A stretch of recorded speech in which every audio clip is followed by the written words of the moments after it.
In this video, I will show you how to give manager access in YouTube Studio using the latest interface on a laptop. Let's begin.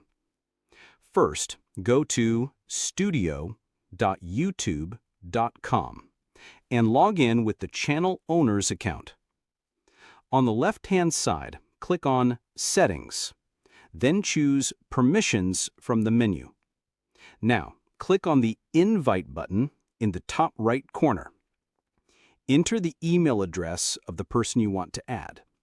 Then, under Access, select the role, in this case choose Manager. Click Done. Before the changes are saved, YouTube will ask for your confirmation.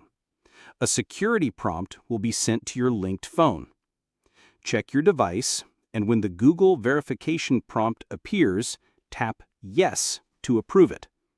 Once verified, return to your laptop and click Save to finish the process. After they accept it, they will be added as a manager to your YouTube channel. Note: only owners can manage roles. Invitations expire after 30 days. This feature is available only on desktop, not on mobile. And that's it. Now you know how to give manager access in YouTube Studio, including the security verification step. Thanks for watching. Please like and subscribe for more simple tech tutorials. Hello.